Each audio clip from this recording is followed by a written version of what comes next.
Sean, you've been my business partner for a long time, in multiple businesses actually.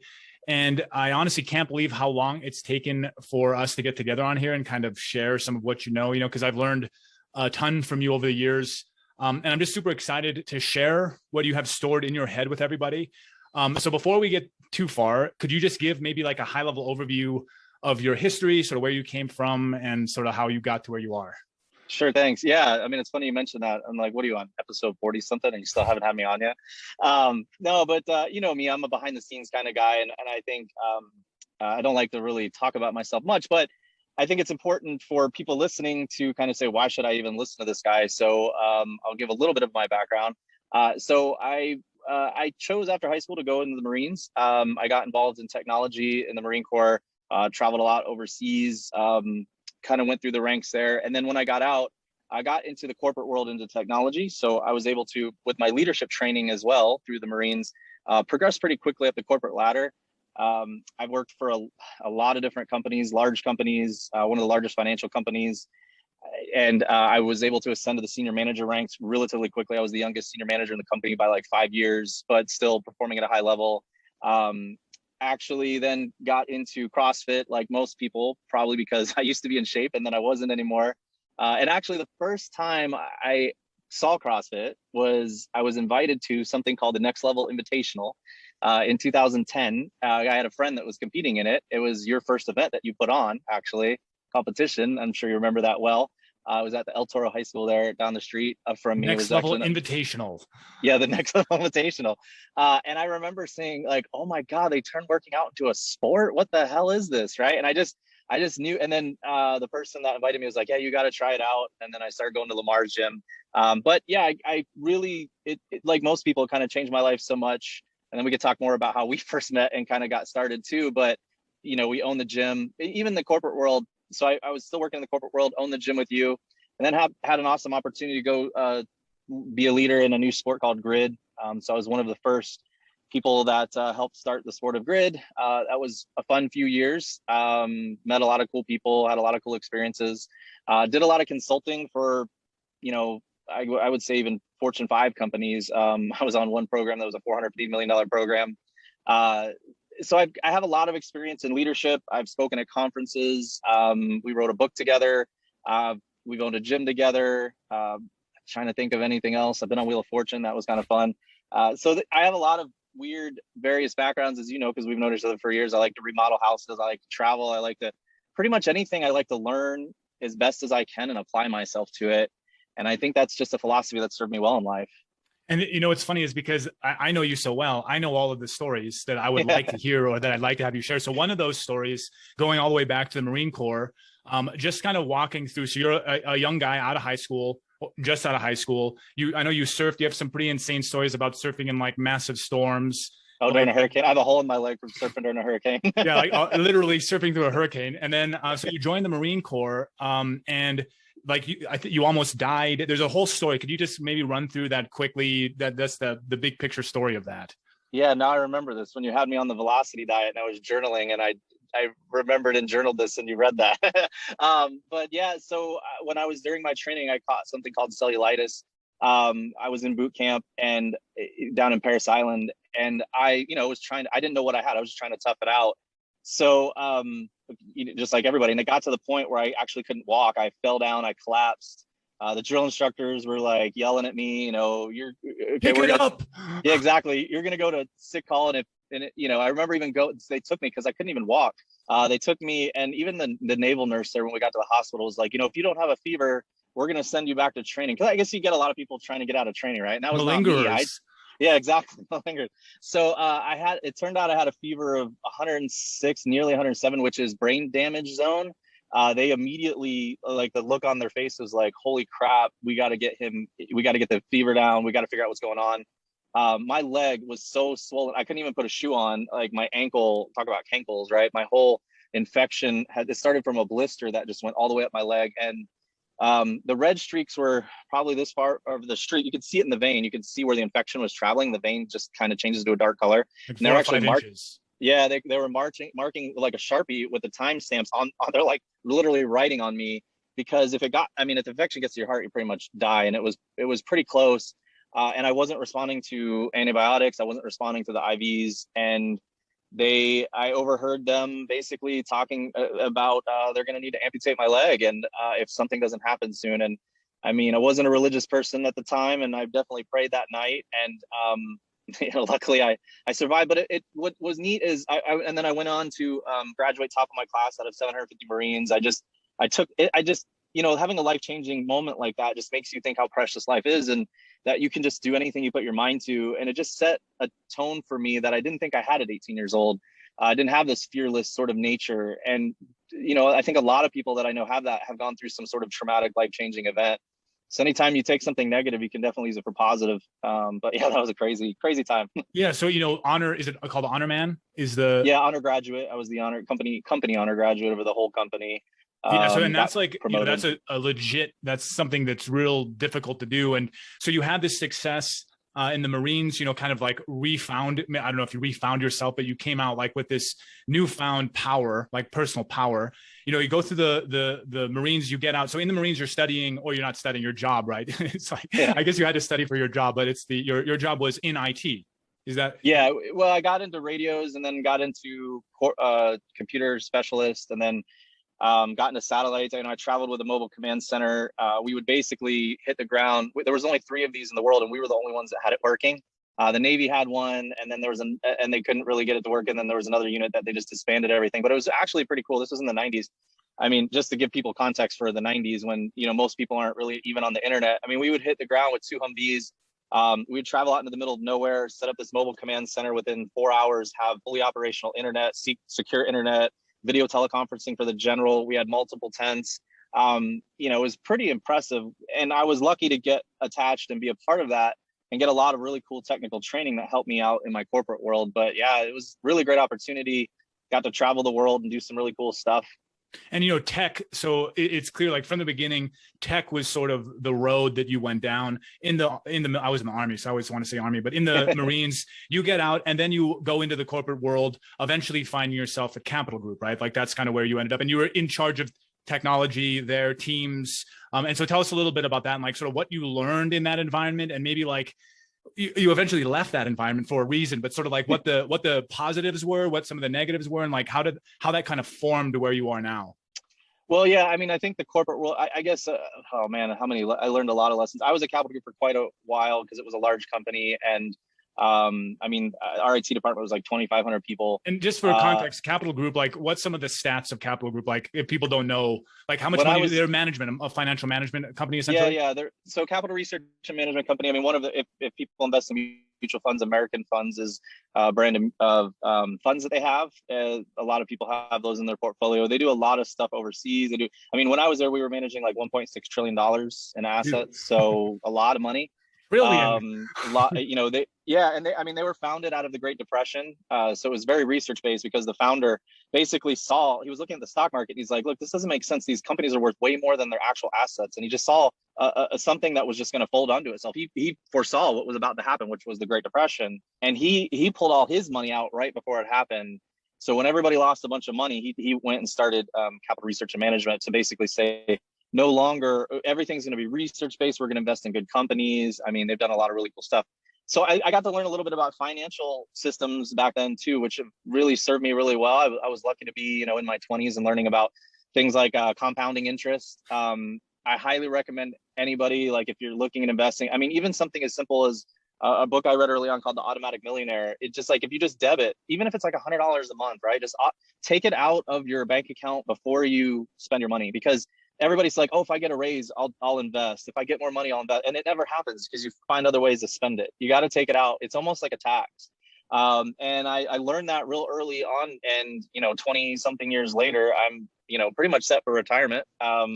But I'm not ready to retire. I could retire now if I wanted to, but I'm only 43 and I got many years ahead of me. But I think that was an amazing thing that I learned at that time, which was just investments and investing in money, investing in yourself. And then on the corporate side, I definitely learned I didn't like being in the corporate environment. It took me 12 years there.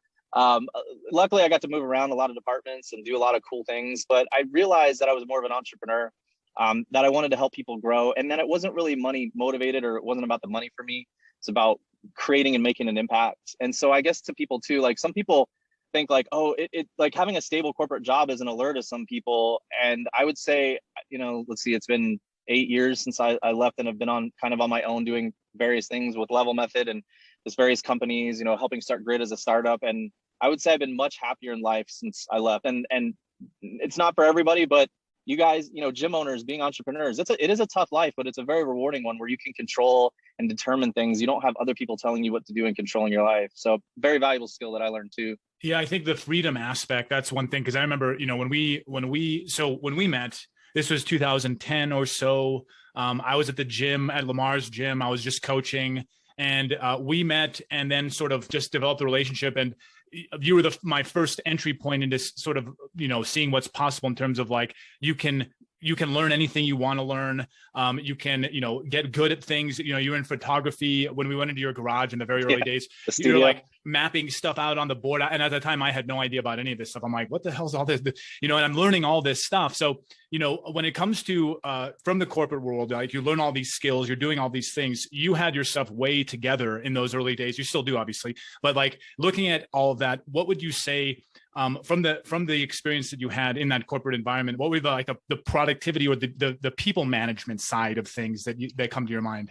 Yeah, I would say, especially to gym owners or any entrepreneur, servant leadership, look it up. There's a lot of good books on there, from even Ken Blanchard's The 1 Minute Manager was one of the first books I read after I read Who Moved My Cheese. The military, the military preaches servant leadership too. A lot of people in the Marines, and anybody who's a veteran would probably know, like, people think it's like Full Metal Jacket style, right? Like, people who haven't been in the Marines, they think you just yell at everybody all the time. But really, in order to get the missions done that they need to do, you need to train your Marines or your people to be capable and give them the mission and just support them and be there for them. So I was able to excel through the corporate world in leadership positions pretty quickly because I treated people like that. A lot of people play politics, and that's eventually one of the reasons why I left, because I just felt like I don't want to play politics. I don't want to go to lunch people and get promoted because of who I know. I just, I had a reputation for taking care of my departments, for just propping people up in front of me. Like, a lot of people in a meeting want to take credit. I would call on people and say, tell them your idea. Like, I was always there, and that served me well in life. It's one of the things I had to learn as a leader. Like, you're not there to tell people what to do. You're there to, if you can mentor people to be better than yourself, then that's what a leader should be, right? You shouldn't be always trying to keep people down. I always prided myself in getting people promoted into different departments, letting them grow. So, like, how does that apply to gym ownership? Like, your coaches, make sure you're helping your coaches out. Be there for your coaches, basically develop them, support them, help them grow, meet with them, figure out what their goals in life are, right? Like, and if you're just there as a mentor and to help them grow, that's the type of leadership people want to follow, that, right? People want to follow the person that is there to help out. The other thing is, like, from a business systems perspective, is systems. We talked about that.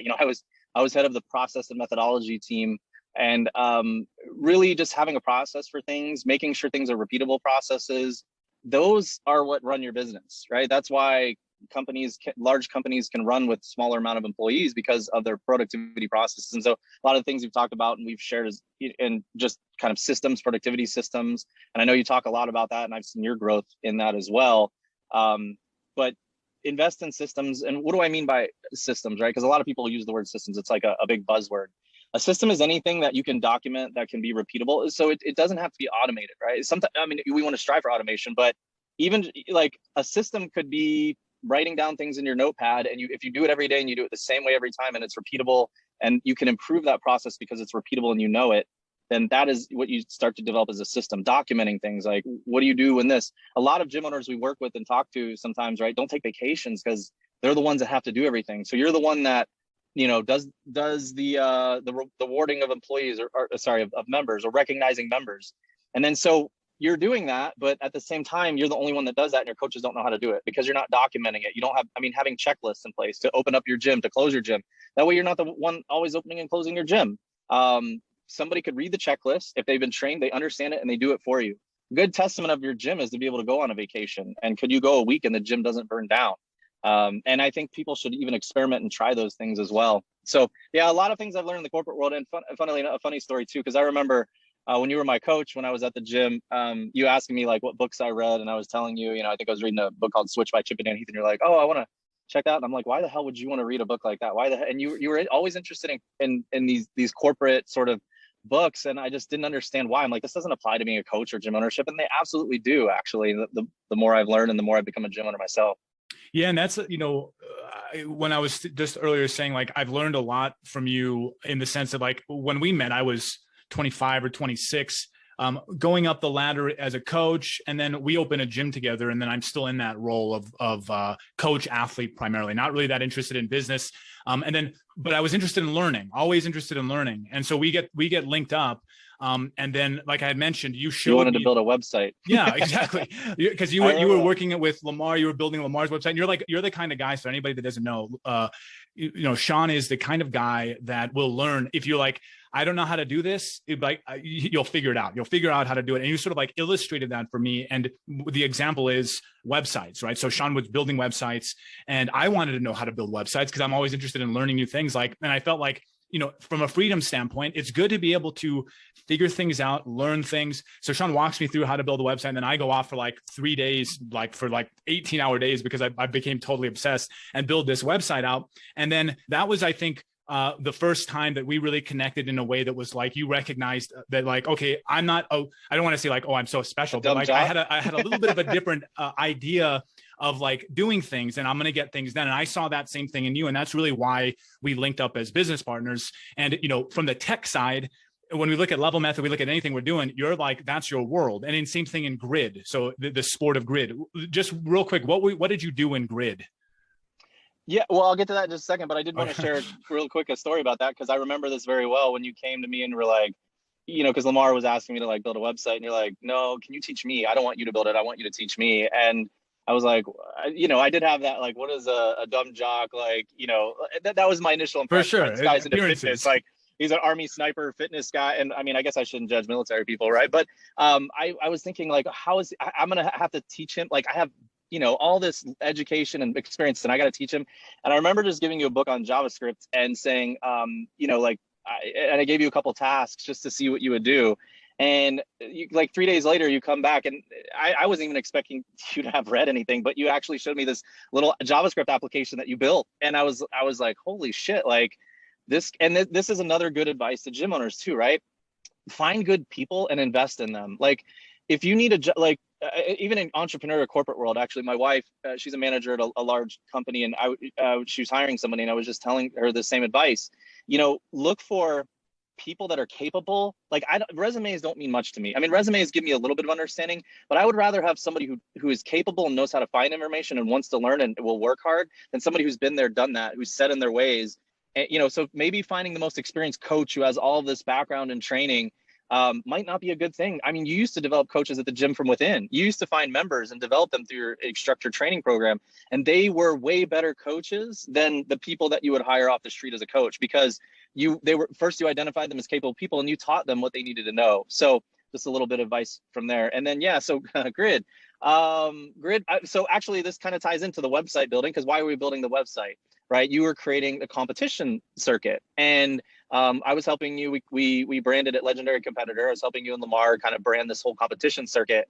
And I still remember, I sent an email to Lamar and you as saying, I had this idea, like, what you guys do the competition is really cool, but what if like football and CrossFit kind of had a baby? Like, imagine like people were on teams and they were city based, and you had agents, and I had all these things that were going through my head. Now I didn't know exactly how it would look, but I still remember, I think you're the one who sent me when they first, or somebody had sent me like the link when they first started Grid, and it was some basic WordPress site with no pictures, and it was just the concept, right? And I was like, oh my gosh, this is the concept that I was thinking of, like this notion of where they're going with city-based teams and all that. So and funnily enough, they had a little thing for careers, and the one only job they had posted was someone to lead their technology platforms. And I'm like, okay, well, I have a good background and experience here.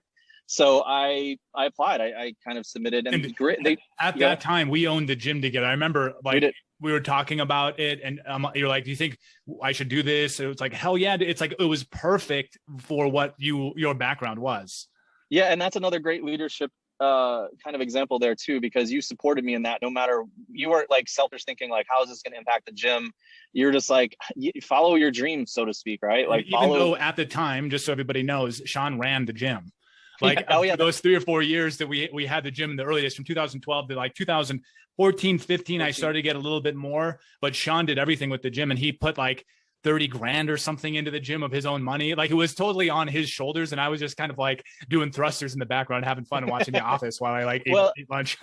Yeah, a little bit before that though, before Grid came up, I did, we got involved with a business venture, and I remember putting you on the call instead of me, and they call, because you were working full time still too. Yeah, I had a full time. I would wake up at 4 a.m, teach the morning, what we call it, accelerate like boot camp classes. I would shower at the gym. I remember I installed we weren't supposed to have a shower, but I installed a shower so that I could shower at the zoning illegal. And then I would actually go work full time at Capital Group, and then I would leave there. And I mean, and honestly, this is not advice I'm giving people. Yeah, it was a grind. I worked hard, but there was a year there where my family and my daughters didn't even see me. They went on a vacation to Hawaii without me, right? And so that wasn't the best kind of choice, but yeah. So you had started to just get involved in business because somebody called you out and said, and this is the question they asked you, and I think this is the question gym owners should ask you: what percentage of your time, track your time, what percentage of your time is spent training and working out? And what percentage of your time is actually working on the business, meeting with clients, helping people out, right? So you got a fire lit under you to kind of say, I'm going to attack learning business just as hard as I attack my training, because you were an amazing athlete. I mean, back then, early, 2012, I think you were hitting like 270 in a snatch and 335 in a clean and jerk, somewhere around there. Like these were numbers that now everybody's hitting, but you were even hitting those numbers back then. I just remember being freaking impressed as hell. But you took the same like attention to your training to learning business, which I think enabled this transition. So if you're, okay, so the advice to gym owner, if you're not training like a general manager or somebody to take on your business, you're going to be limiting yourself if another opportunity or something comes up that you want to go do. So yeah, so we do, it was a long shot though. Didn't even know, went and interviewed I met Tony Budding and all the other people that were around there at the time. Obviously I think I was the only one with an actual corporate background in what they were trying to hire. Everybody else was sort of like, I know you from CrossFit HQ and, we were friends, so you can have this job over here. And it was kind of one of those things. So I brought some professionalism to the team. I, very quickly was kind of, so my role was vice president or VP of product development. We built the scoring system. If anybody's ever watched the Sport of Grid, if you watched it and you saw the scoring going on at NBC Sports, my team built that. We also built in the arena. There was these LED screens that went across the board. We had this thing called the Delta bar that showed you which team was winning. It was all updated real time. You could follow what was going on live. It was some really cool technology we built. I spent a lot of time in San Francisco working up there with them. And I wound up, well, just because obviously things are kind of crazy. Obviously Grid's not in business anymore, right? They kind of went out. I was actually the last person to leave. I shut down everything. But what got me into it was the vision of men and women working together. As a father of 2 daughters, this really appealed to me, that of a co-ed sport where they're contributing just as much, helping CrossFit athletes become professionals, right? Because I really saw a lot of people, and we knew a lot of good athletes and stuff that were just sacrificing their lives and bodies and really not getting paid in return. I really thought there was something to this, and it's actually still, Mather runs the Florida Grid League. There's some, amateur leagues that are still going on and still growing, even though the professional sport isn't there. But it was an amazing opportunity. I actually I brought you on board to do some writing and some website. Actually, that's funny. I got you in because Tony fired the web developer, and I was like, he's like, I need somebody, and I was like, I know somebody. And I was like, extra money, yes. Yeah, and I don't think we drove. No, we might have flown into San Jose and drove to. I remember that meeting because Grid HQ was right across the street from CrossFit HQ, so that wasn't awkward at all. But I remember that whole time. It was a crazy time, but it was fun. I got to meet a lot of cool people. We did some really cool stuff. Who gets to say you put a sport on TV on NBC? We were on NBC Sports for a couple of years, BN Sports for another year. I've learned. I even think live TV was probably more stressful than being in the military. It was one of the most stressful experiences in my life. Because if that scoring system's not working, if the graphics aren't working, if something's down with the TV trucks. And by the way, I was also running the live streams. I had to do everything kind of pre-set up to make sure the whole venue sort of was connected and everything was set up. Also trying to fill the seats. We got into that, I was trying to sell tickets and fill the seats because there were just a lot of jobs that were missing. And I think that's one of the reasons that did them in is they spent some money on the wrong things trying to get the sport started, and they neglected others like selling sponsorships and selling tickets. So, me trying to sell tickets and sponsorships was probably not the best thing, but I was just chipping in to do what I could. Yeah. So, I mean, there's a lot of learning in that environment too. I remember one thing that I learned in that environment is that I hated Slack because remember All the pop-ups. because Ding, ding. every moment, it's like bing, it's like that little noise that happens. And I was like, no, even then I was like, I like to focus on what I'm doing. And then the distractions, and that's it was the nature of that environment. So obviously lots of learning happens, and then eventually grid sort of implodes a little bit. Some things happen, and then you come out, and then we start right around the tail end of that is when we started really focusing and working on level methods. So I developed the actual chart, and then I knew that I couldn't do it. Like as soon as I think about an app or I think about any technology, it's like this is now a whole world that I don't know. So Sean and I started talking, and it just became like, oh, this is a very, very easy fit. And then you started working on, I mean, you actually built one of the very first. So I had just so everybody knows, the very, very first implementation of an app was built in Python by a member at the gym, Amir, and he built this little thing out, and it was like very, very simple, and it was just like the most simple thing you could ever imagine. I remember talking to him about this idea, and he's like, I think I could probably build something like that. And then he came back and he had some little thing, but then Sean gets involved, and he essentially teaches himself. Was it Ruby or like what did you? Yeah, what Ruby on Rails. Yeah, Ruby on Rails, and then builds out a whole app, and then that's really what we ran on for the first year and a half while we developed a lot of the ideas. So you're coming out of Grid, come into this now, and then just walk us through that whole thing. Like, how did that all go? Yeah, well, yeah. So obviously, Grid, you could see a little bit of the writing on the wall. I'm still friends with one of the owners of Grid, and actually kind of talk with him quite a bit and everything. But he was just a really good person. I learned a lot of good lessons in leadership from him too, and he's definitely one of the people that take care of people. So he allowed me to kind of do consulting. So I started doing some consulting on the side because that's what I was good at with corporate consulting, and I could go make money and have some stability and build up a little bit of a nest egg if Grid failed.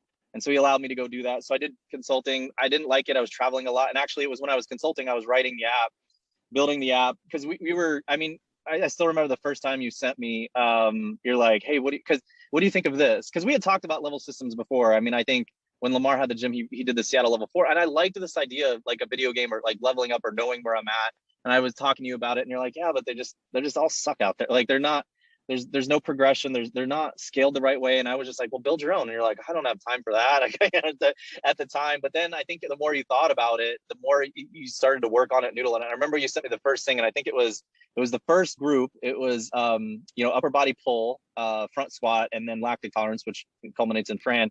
And it was like all the way up into the blue. Or no, I think you sent me all the way up to black level, because black was the top at the time. And I remember like, you're like, what do you think of this? And I was like, I think I can get blue. And they're like, no, what do you think of the movements, of the progressions, I'm like, oh, okay. But that was an interesting sign, because it immediately, like, you could engage with it immediately. I was like, I want to see where I'm at. I want to see how I can progress. I want to see where I can go. And so then I was like, wow, this is really cool. I really think you're onto something, but you're definitely going to need technology to help people if you're going to do this. And you worked on it probably, I don't know, for a good year, and even shared it with a few local gym owners to kind of help get them going and see how it worked before it really even became an idea where you and I sat down. And I wanted to leave the sort of the consulting. I mean, I was probably flying, every week. Again, I kind of had started to have memories about when I just not seeing my family. I was just traveling all the time. It was really good money. I was able to put a lot of money away. And then, it's like, let's take this seriously. And I remember us sitting down and hashing what that would look like out and how we'd work together. We always work together really well. And then it was just like, how do we take this to the next level? How do we implement systems? How do we get our e-learning in place? How do we educate?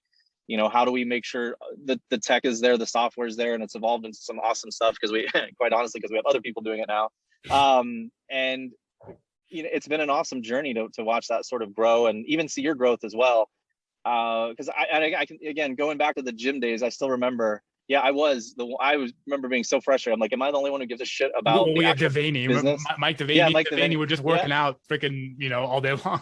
You two would be working out while I'm cleaning up or organizing something or working on onboarding manuals and getting them printed or developing like. Something, a really interesting thing about that is that, if somebody is willing to do the work, most of the time people are going to let them do the work. So Sean is this workhorse, right? He's getting everything done. He's doing it. I'm out here like, well, Sean's going to take care of it. I'm just going to let him take care of it, because it's like, it was his money, right?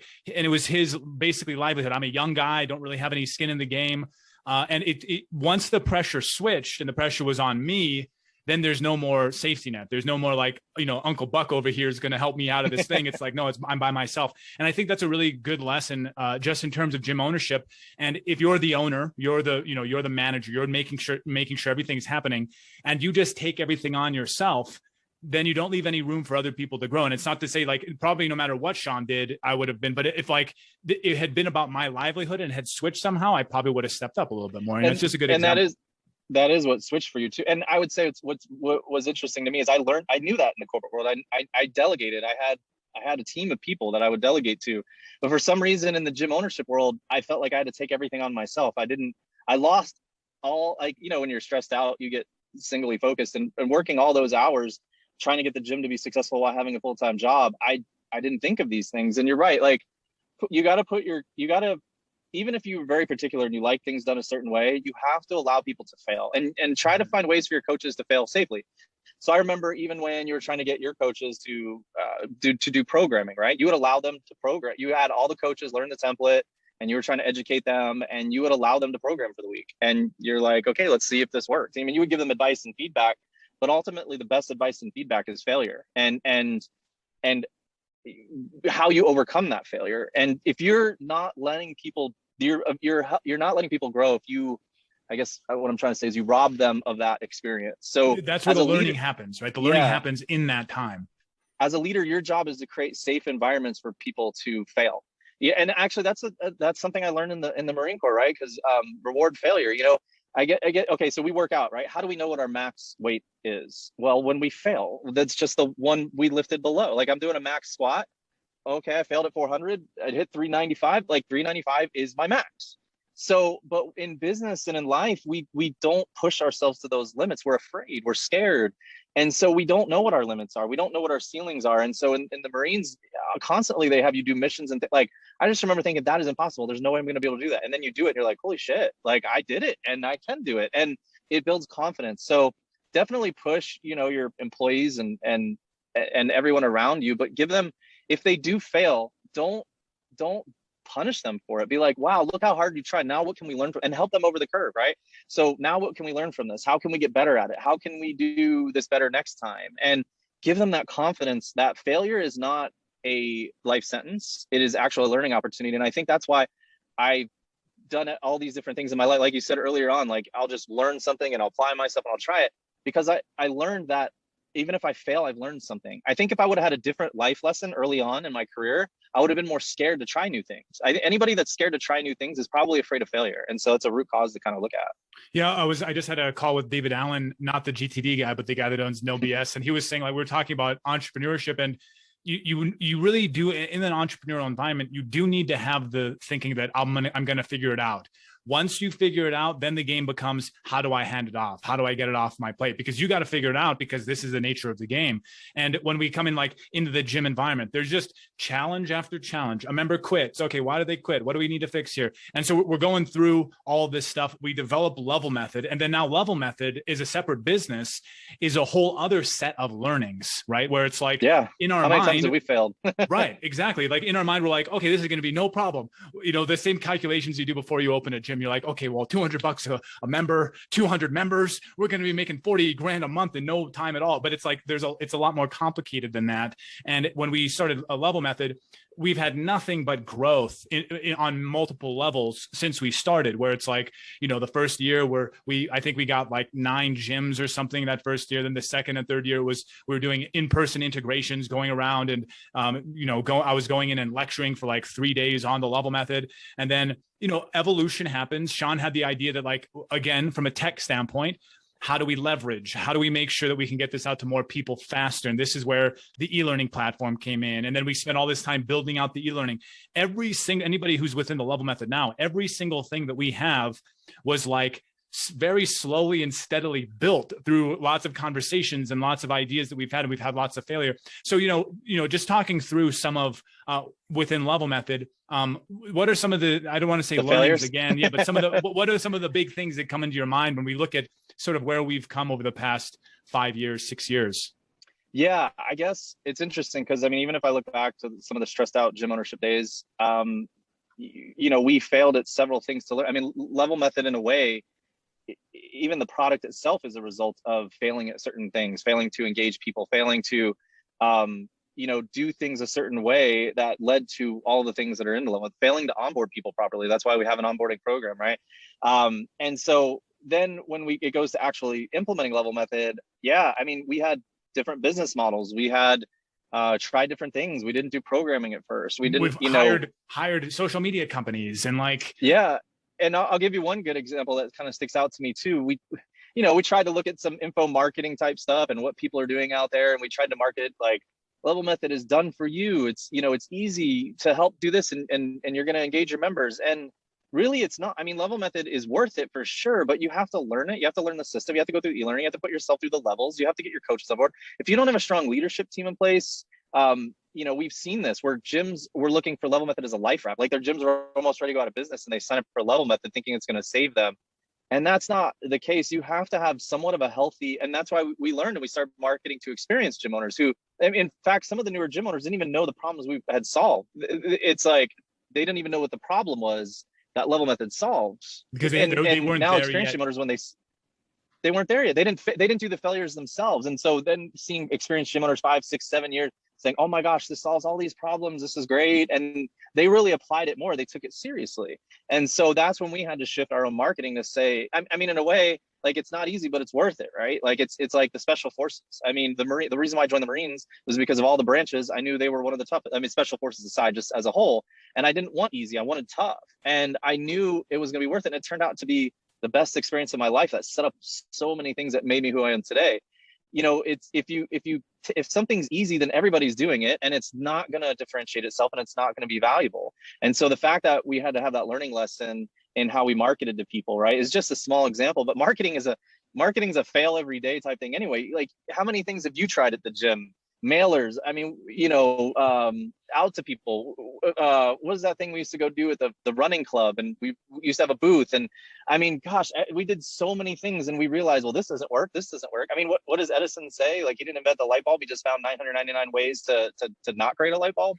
I mean, that's what business and being an entrepreneur is really about. It's about failing. And if you're afraid of that, you go get a job, go get a 9 to 5. Because if you're afraid to fail, then entrepreneurship isn't really for you.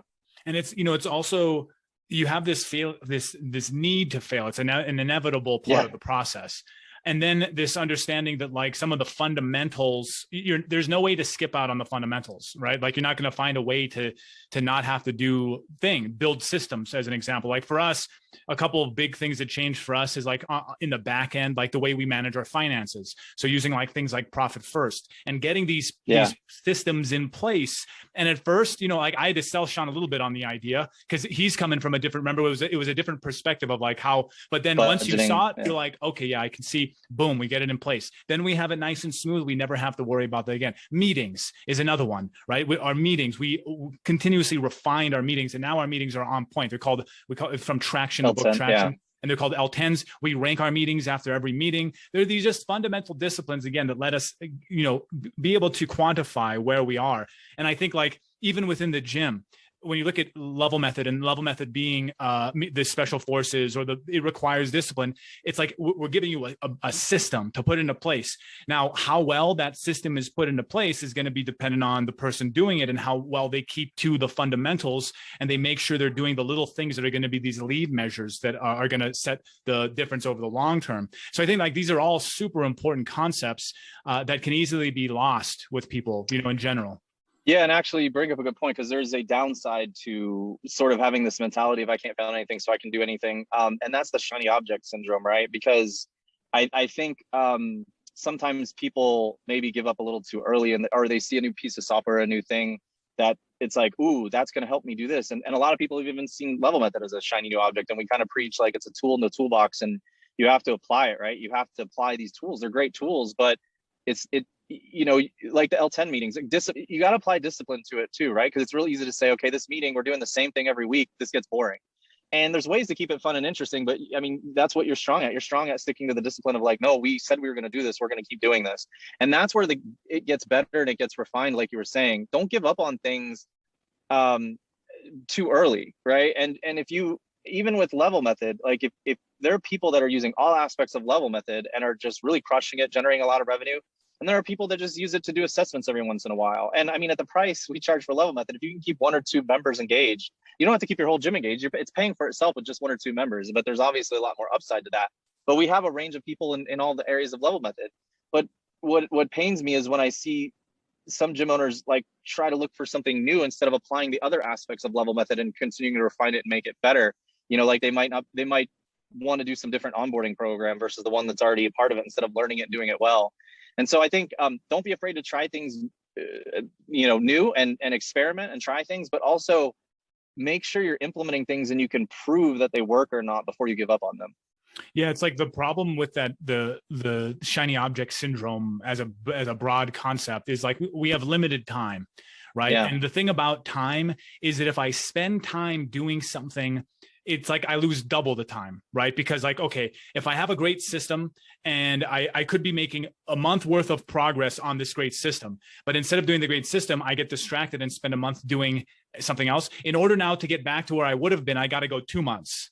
Right. And this is the thing. If I can take a step back and double down on these fundamentals and just make sure that when you make the decision that something's right, where you're convinced, you're like, okay, yeah, I can definitely see this. And then a month or 2 months down the line, somehow something's changed. We got to take a look at why that's happening. What's happening? Is there a common factor? And personally in my own life, like this is like the story of my life. It's like you go down rabbit holes and you get really obsessed with things and you get totally focused, and then everything else in your life falls apart. And this is one of the big reasons why I'm so into systems. But even with systems, how many times have you changed your system, but you never strayed from the fact that you needed a system and you needed you stuck to the fundamentals, but you've gone through so many evolutions of doing Pomodoros, not doing Pomodoros, planning your weeks in various different ways to see how they work. And you actually give them 2, 3, 4 weeks, sometimes months before you tweak something, right? You're not you're tweaking things and making them better, but you're not constantly just changing it. And you only try to change one aspect. Yeah. But I've never seen somebody just stick to systems personally as much as you. I mean, even that's something I continue to learn and strive. I love systems, but your personal systems are so on point that it's inspiring. That makes us stay on our systems, because it's really easy to get distracted, or you have a bad day or a bad week, or, I travel a lot, right? So like I just had a blowout with the RV and some things that threw me off my system, didn't get to do my weekly review, and it threw my week. And it's real easy to not recover from that. It's real easy to just say, screw it, the system doesn't work, and it just takes the discipline to say, no, I just got to get back. I have to do my weekly review and my weekly plan and just get back on track.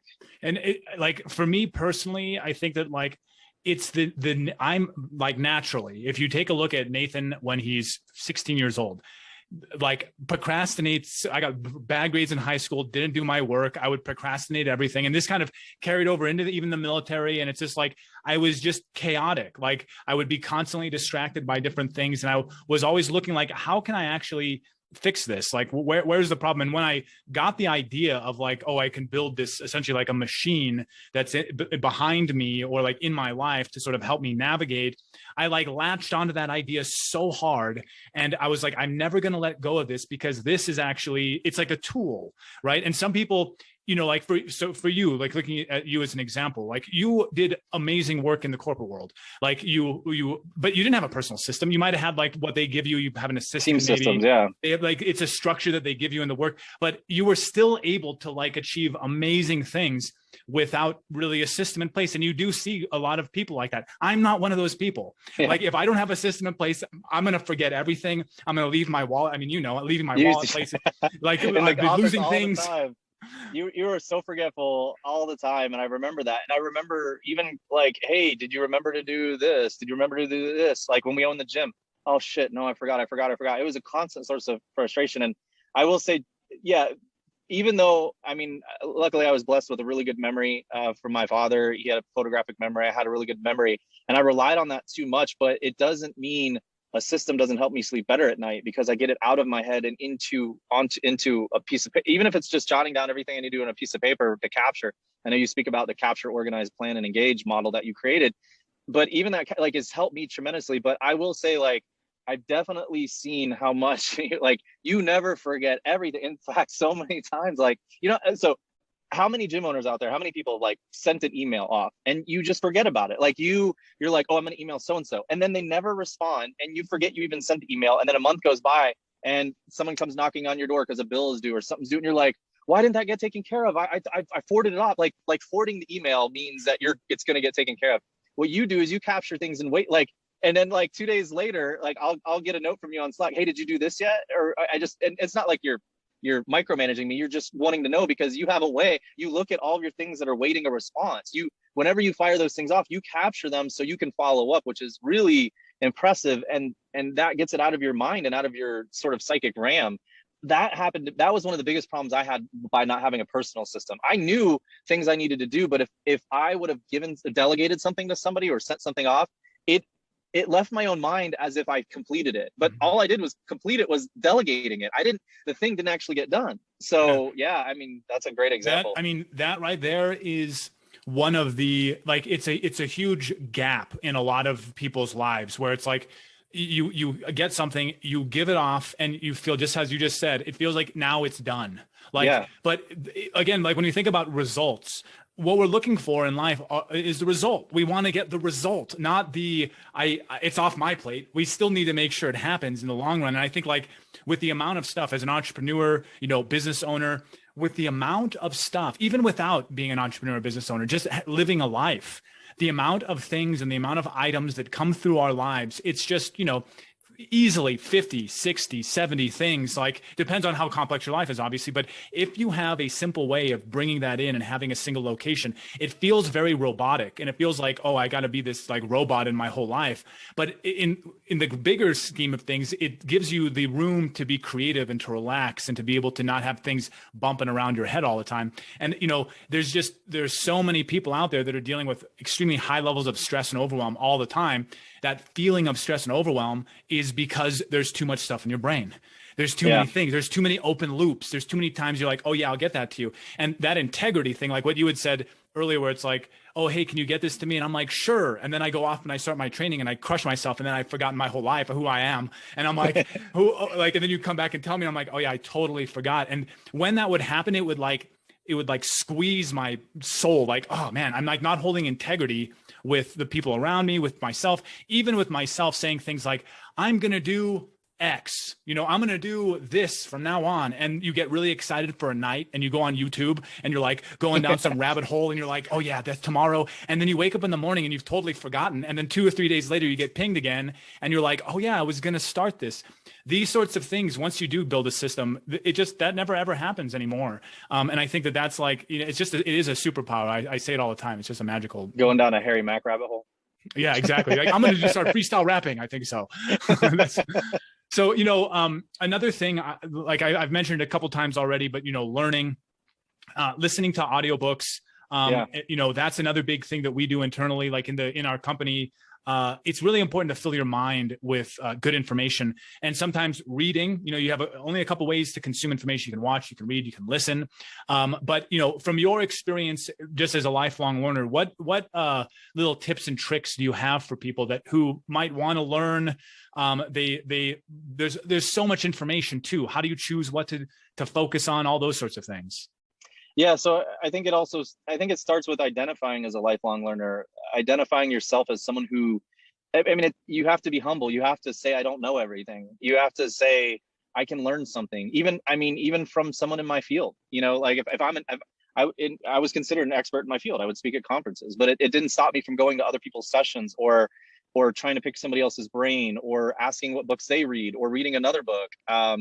And I think first it starts with just identifying that I am someone who can always learn from everyone, even your coach. You could probably learn from your coach. You can learn from children. You can learn. There's always a learning opportunity everywhere. And first, if you say, I'm going to learn from everything and everywhere, like I think if you start with that principle, then the rest is a little bit easy. You'll seek out things like audiobooks are amazing. Like Audible. I don't know how many books we even share an Audible account or share Audible accounts because it's like, ooh, you got this book, I got this book. We probably have hundreds of books. And honestly, back in the early Amazon days before Audible, I would probably buy a lot of books and never even crack them open. Oh, I want to learn that. And you buy it and you never crack it open. But with Audible, you can listen to them. I actually put a Bluetooth speaker in my bathroom so I could listen to audiobooks while I was in the shower. I mean, I travel a lot. We're traveling across the country right now in an RV. We put audiobooks on while we're traveling. You know, if you have a commute, I used to commute in Southern California.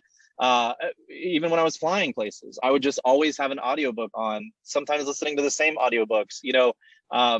So I think audiobooks are a huge thing for me. Going to workshops, trying to find out things online. I mean, you could pretty much Google anything, and YouTube, there's always a how-to video of doing something. Just, but you know, not being afraid to learn something new or try something new. Because one of the coolest things that I found, you know, one of my friends called me a modern Renaissance man once, and I said, no, I'm more of a jack of all trades, master of none. But the reality is, when you learn different disciplines, it actually helps your existing discipline, right? Like there's a lot of things you can learn from other business models and other things that you don't think pertain to you, that give you an aha moment of how you can do better at what you're doing. So don't be afraid to learn from the corporate world. If you're like, oh, I'm just running a gym is different than the corporate world. You know, like Chip and Dan Heath, you know, we recommend the book Power Moments. They wrote the book Switch. If you read the book Switch, I mean, it's really about how do you enact change. Well, what are you doing as a gym owner? You're enacting the change of a person every day. Like, we just went through reading the book Mind Hacking Happiness as a group, right? Understanding how the mind works and what motivates people and what causes negative and positive emotions can help you be better for your members. Learning. So one of the things that I always brought and was really big, and we're big about it in Level Method, is goal setting sessions. In the corporate world, we sit down every year, you know, multiple times. I had weekly meetings with my employees going over their objectives. What are they doing? What are their goals? How am I helping them achieve their goals? And we brought that to Level. You know, if you're not doing goal setting sessions as a gym owner with your members, you're missing out on an amazing opportunity, because I mean, it's your chance to build a relationship with the person, understand what their goals and desires are, and then help show them how they can do that. Maybe it's personal training, maybe it's an extra workshop. You can actually, I'm not trying to say use this as a tactic to make extra money, but people will pay anything if you're helping them achieve their goals. I mean, so much money is wasted on fitness and diet fads, and it's a multi 20-30 billion dollar industry of people wasting money. Why? Because they're trying to achieve some goal. Gym owners have something in their hands that they can actually change lives, and people are willing to pay money for that. So value yourself, help them change their goals. I mean, I remember when we were in Sweden, speaking at a conference, and Coop was there too, and I snuck down to watch Coop's presentation. It was to the coaches. But I was kind of shocked, because it's like, wow, we didn't even pay him to say that. He was like, you know, he was talking about the tools that he uses at his gym is the InBody, which gives the physical sort of measurements of person, and Level Method, which gives the fitness measurements of people. But he uses those all as a part of goal setting sessions. And actually, CrossFit Nadis, right? Carl and Oscar, they showed us that little Swedish triangle, and it had the same thing. It has a Level Method, InBody, and then it had this weird Swedish word. And we're like, what is that word? What is that? They're like, goals, right? So all of these measurements, what are they for? They're trying to help people see progressing in their goals and their goal setting session. But he talked about how he has members, or I would say clients, that he still coaches and helps set goals, that are going to like Barry's boot camp. Like, they're not even going to his gym anymore, but they still pay him because they value somebody that's helping them set goals and helping hold them accountable to those goals. So there's a huge opportunity. If you're just running classes, fitness classes, you're missing out. I mean, you're missing out on some revenue. You're missing out on changing people's lives. So that's a big one. Sorry, I don't know what tangent I went off on. Oh, no, that's good. I mean, I think it's all, we're talking about just audiobooks and learning, but it's all tied together, you know, like this sort of stuff. It's because if you're looking to get better in life, like, you've got to know what you want, you got to know why you want it, and you've got to fill your mind with good information, right? And the connections between differing subjects, this is where creativity really comes from. And you have like, this is how huge new avenues are opened up and possibilities, because it's like, oh, you're in a specialty world, right? And everybody's been doing it that way forever. And you get exposed to some other idea, and you're like, I wonder if that could have, and then boom, now you have a whole new thing. And you'll see that this is just evolution. This is technology. This is how things, you know, kind of change over time. So yeah, I think it's all great stuff. But if you're not learning and growing, you're dying. Exactly. So, you know, wrapping up, do you have any, you know, words of advice or wisdom for gym owners or entrepreneurs? I mean, we've obviously given quite a lot, but anything that comes to your mind in terms of like the 80-20 rule, big things, golden rules that we want to be thinking about, or that someone can take away? Yeah. I would say one thing that just popped into my head is, don't be afraid to work on yourself. I mean, that's a part of being a lifelong learner, but like, work on yourself. And when I say work on yourself, also take care of yourself. You know, being a gym owner or running a business, you can run yourself kind of ragged and you forget your training, or you don't meditate. I mean, make sure you're taking time for self-care and meditation. If your mind's not right, you can't be there for other people. And make sure you're charging what you're worth, right? Like, I always say this to people too. Like, if if you're not having a financially successful gym, you're not able to change people's lives. So don't be afraid to charge more money for workshops and personal training and other things to bring revenue. You're not taking advantage of these people. Money is the fuel for your business that helps you change more lives. And I think some people have this notion of money is evil, or money is the root of evil. And it's like, it's actually the love of money is the root of evil. And money is just neutral, and it can help you really do more things with people. I mean, I remember us having this conversation early on the days, and you're like, you don't know me, I'm not money motivated. I was like, then give Level Method away for free. And you're like, yeah, well, I mean, how do we though create a business that's valuable to help more people? And we've always had that mindset to help gym owners, but it starts with, I mean, we have to make money and invest that money back into the gym owners and the businesses that we support. So don't be afraid to increase your prices, charge what you're worth, make sure you're adding value to your clients, make yourself better every day. Listen to audiobooks. Don't ever be arrogant. Don't ever think you know it all. Don't ever think someone's beneath you. Be a servant leader in life. Treat humans with respect and kindness. Geez, there's a lot there, but like I think if you're a good person and not an asshole, you know, good things will happen, and people will see that in life, and opportunities will open up, and just do good in the world, you know. Awesome, man. Well, I think there's definitely a lot of wisdom there. I want to thank everyone for listening and sticking with us. And Sean, I will see you probably like in tomorrow maybe, or even a couple of days. So exactly. We'll be in touch, man. But thanks so much for being on the show. And yeah, thanks everybody.